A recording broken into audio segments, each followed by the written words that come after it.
optimistic about this election because I think I know a great leader when I see one.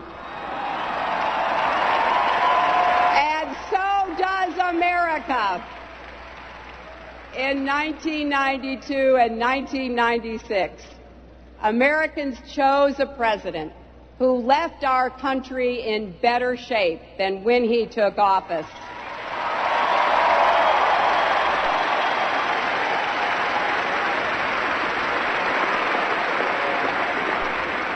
And he still spends his days working to empower the powerless, to promote racial, religious, and ethnic reconciliation, to inspire young people to citizen service, and to bring life-saving medicines to people living with HIV/AIDS throughout the world.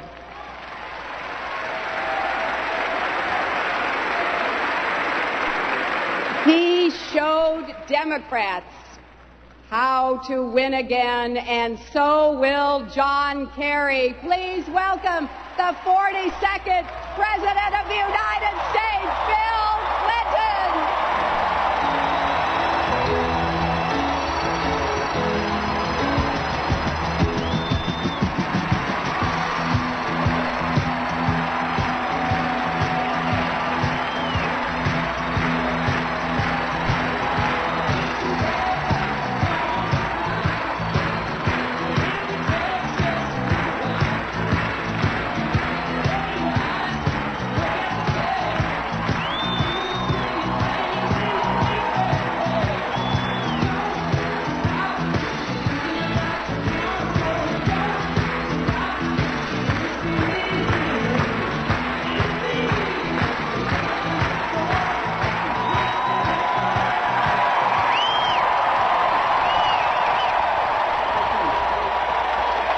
Thank you very much.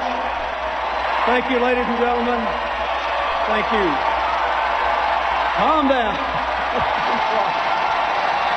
Thank you. Thank you. Thank you. Thank you.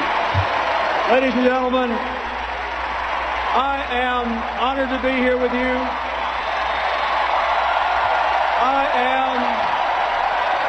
honored to share this podium with my Senator, Hillary Rodham Clinton. And I want to thank the people of New York for giving the best public servant in my family a chance to continue serving the public. Thank you. I'm going to say that again in case you didn't hear it. I'm honored to be here tonight, and I want to thank the people of New York for giving Hillary the chance to continue to serve in public life. I am very proud of her, and we are both very grateful to all of you, especially my good friends from Arkansas, for giving me the chance to serve in the White House for 8 years. I am honored to share this night with President Carter, for whom I worked in 1976 and who has inspired the world with his work for peace, democracy, and human rights. I am honored to share it with Al Gore, my friend and my partner for 8 years, who played such a large role in building the prosperity and peace that we left America in 2000. And Al Gore, as he showed again tonight, demonstrated incredible patriotism and grace under pressure. He is the living embodiment of the principle that every vote counts, and this year we're going to make sure they're all counted in every state in America.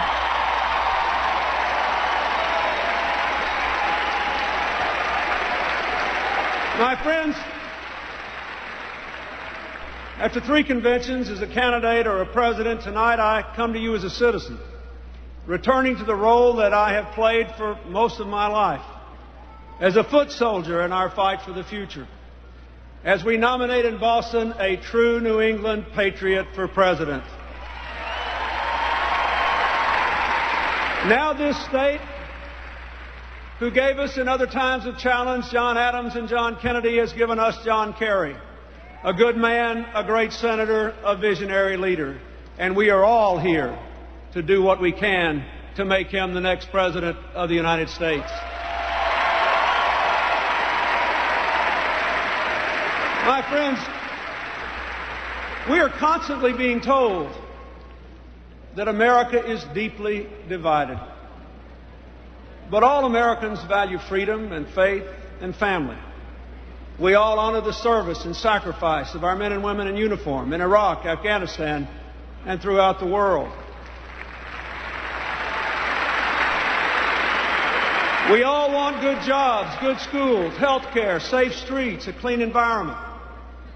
We all want our children to grow up in a secure America, leading the world toward a peaceful and prosperous future. Our differences are in how we can best achieve these things in a time of unprecedented change. Therefore, we Democrats will bring to the American people this year a positive campaign, arguing not who's a good or a bad person, but what is the best way to build the safe and prosperous world our children deserve.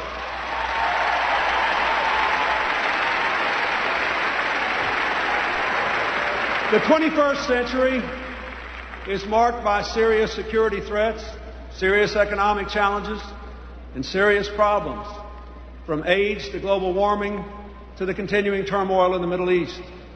But it is also full of amazing opportunities to create millions of new jobs in clean energy and biotechnology, to restore our manufacturing base and reap the benefits of the global economy through our diversity and our commitment to decent labor and environmental standards for people all across the world.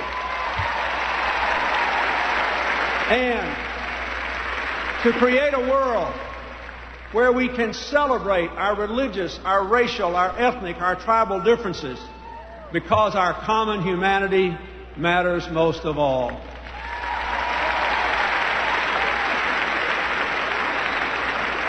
To build that kind of world, we must make the right choices. And we must have a president who will lead the way. Democrats and Republicans have very different and deeply felt ideas about what choices we should make. They're rooted in fundamentally different views of how we should meet our common challenges at home and how we should play our role in the world. We Democrats want to build a world and an America of shared responsibilities and shared benefits. We want a world with more global cooperation, where we act alone only when we absolutely have to. We think the role of government should be to give people the tools and to create the conditions to make the most of their own lives, and we think everybody should have that chance. On the other hand, the Republicans in Washington believe that America should be run by the right people, their people. In a world in which America acts unilaterally when we can and cooperates when we have to. They believe the role of government is to concentrate wealth and power in the hands of those who embrace their economic, political, and social views, leaving ordinary citizens to fend for themselves on important matters like health care and retirement security. Now, since most Americans aren't that far to the right, our friends have to portray us Democrats as simply unacceptable, lacking in strength and values. In other words, they need a divided America. But we don't.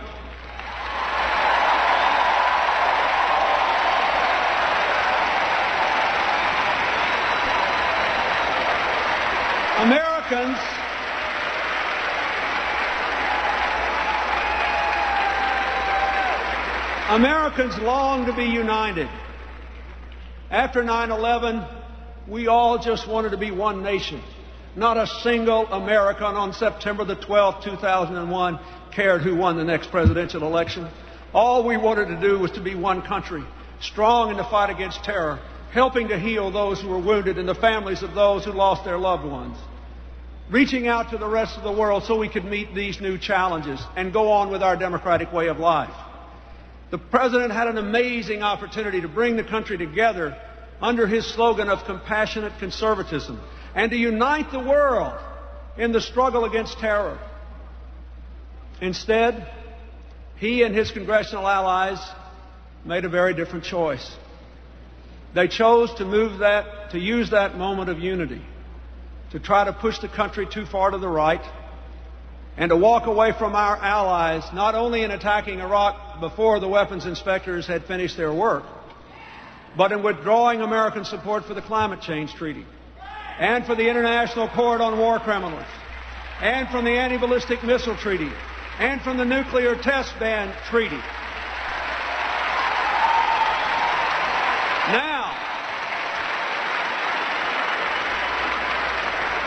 Now, at a time when we're trying to get other people to give up nuclear and biological and chemical weapons, they are trying to develop 2 new nuclear weapons, which they say we might use first. At home,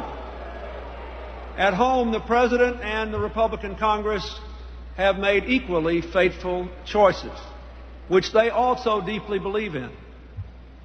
For the first time, when America was on a war footing in our whole history, they gave 2 huge tax cuts, nearly half of which went to the top 1% of us. Now, I'm in that group for the first time in my life. And you might remember that when I was in office, on occasion, the Republicans were kind of mean to me. But as soon as I got out and made money, I became part of the most important group in the world to them. It was amazing. I never thought I'd be so well cared for by the President and the Republicans in Congress.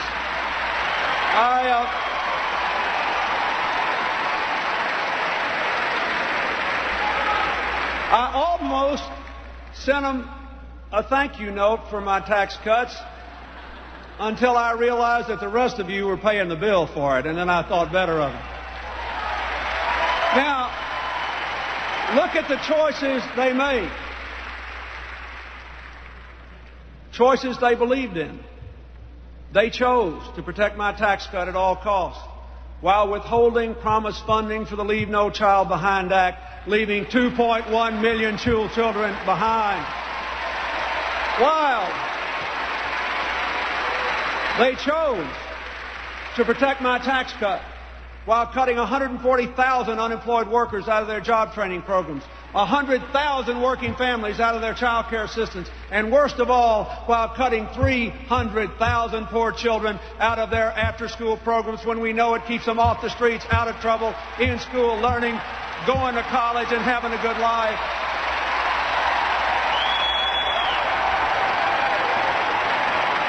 They chose to protect my tax cuts, while dramatically raising the out-of-pocket costs of health care to our veterans, and while weakening or reversing very important environmental measures that Al Gore and I put into place, everything from clean air to the protection of our forests. Now, in this time, everyone in America had to sacrifice except the wealthiest Americans. And most of us, almost all of us, from Republicans to Independents and Democrats, we wanted to be asked to do our part too. But all they asked us to do was to expend the energy necessary to open the envelopes containing our tax cuts. Now, if you like these choices and you agree with them, you should vote to return them to the White House and the Congress. If not, take a look at John Kerry, John Edwards, and the Democrats. We've got a different economic policy.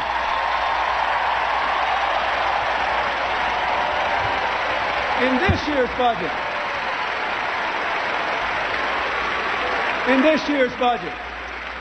the White House this year wants to cut off all the federal funding for 88,000 uniformed police officers under the COP program we've had for 10 years. Among those 88,000 police are more than 700 members of the New York Police Department who put their lives on the line on 9/11. With gang violence rising, and with all of us looking for terrorists in our midst and hoping they're not too well armed or too dangerous, the President and the Congress are about to allow the 10-year-old ban on deadly assault weapons to lapse. Now, they believe it's the right thing to do.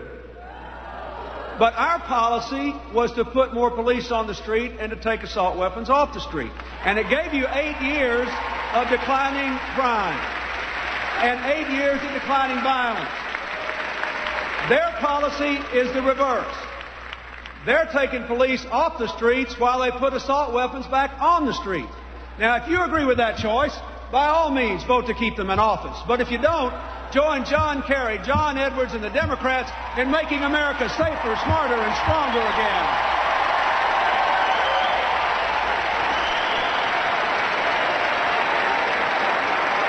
On Homeland Security, Democrats tried to double the number of containers at ports and airports checked for weapons of mass destruction. It cost $1 billion. It would have been paid for under our bill by asking the 200,000 millionaires in America to cut their tax cut by $5,000. Almost all 200,000 of us would like to have done that, to spend $5,000 to make all 300 million Americans safer. The measure failed. Why? Because the White House and the Republican leadership in the House of Representatives opposed it. They thought our $5,000 was more important than doubling the container checks at our ports and airports. If you agree with that, by all means, re-elect them. If not, John Kerry and John Edwards are your team for the future. These policies have turned a projected $5.8 trillion surplus that we left, enough to pay for the baby boomer retirement, into a projected debt of almost $5 trillion, with over $400 billion in deficit this year and for years to come. Now, how do they pay for that deficit? First, by taking the Social Security surplus that comes in every month and endorsing the checks of working people over to me to pay for the tax cut. But it's not enough. So then they have to go borrow money. Most of it they borrow from the Chinese and the Japanese government. Sure, these countries are competing with us for good jobs, but how can we enforce our trade laws against our bankers? I mean, come on. So, if you believe it is good policy, to pay for my tax cuts with the Social Security checks of working men and women and borrowed money from China and Japan, you should vote for them. If not, John Kerry's your man. We Americans must choose for president. We've got to choose for president between two strong men who both love their country, but who have very different worldviews. Our nominee, John Kerry, who favors shared responsibility, shared opportunity, and more global cooperation. And their president and their party in Congress, who favor concentrated wealth and power, leaving people to fend for themselves, and more unilateral action. I think we're right for two reasons. First of all, America just works better when more people have a chance to live their dreams. And secondly, we live in an interdependent world in which we cannot possibly kill, jail, or occupy all our potential adversaries. So we have to both fight terror and build a world with more partners and fewer terrorists.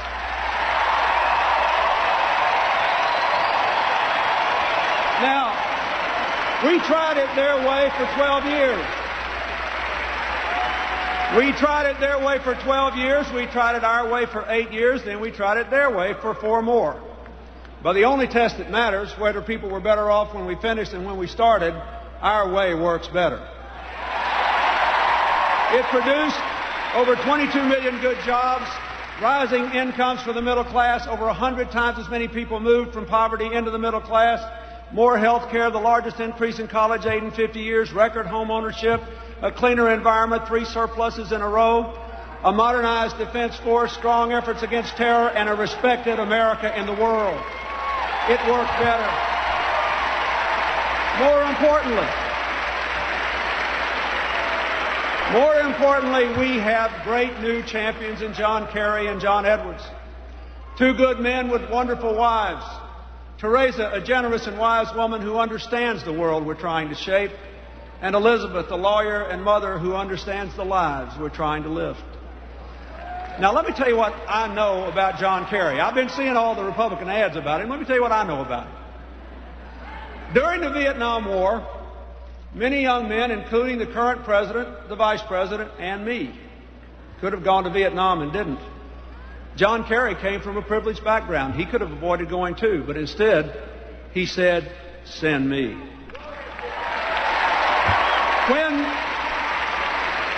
When they sent those swift boats up the river in Vietnam and they told them their job was to draw hostile fire, to wave the American flag and bait the enemy to come out and fight, John Kerry said, "Send me."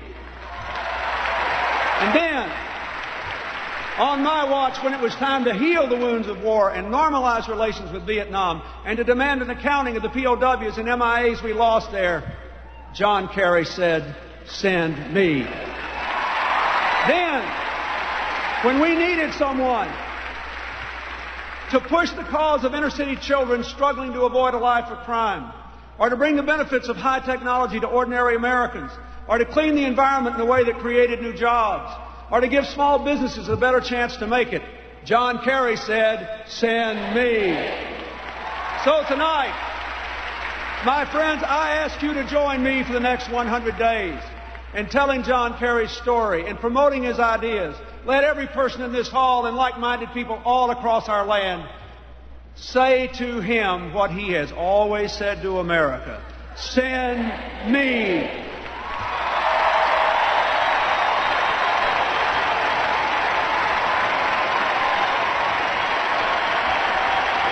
The bravery that men who fought by his side in battle, that bravery they saw in battle, I have seen in politics.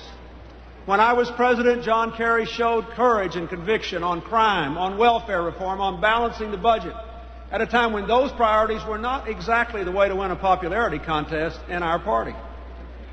John Kerry took tough positions on tough problems. He knows who he is and where he's going. He has the experience, the character, the ideas, the values to be a great president. And in a time of change, he has two other very important qualities: an insatiable curiosity to understand the world around him, and a willingness to hear other views, even those who disagree with him.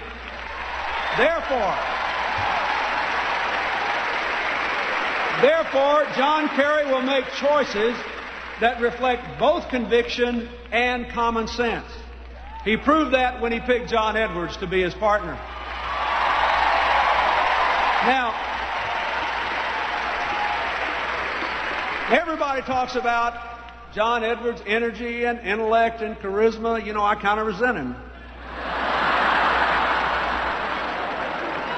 But the important thing is not what talents he has, but how he has used them. He chose to use his talents to improve the lives of people like him who had to work for everything they've got, and to help people too often left out and left behind. And that's what he'll do as our vice president.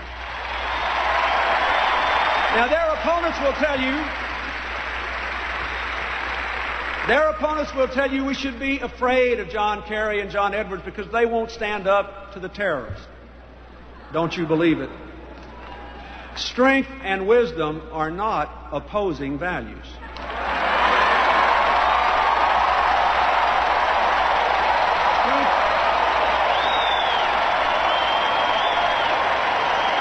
They go hand in hand.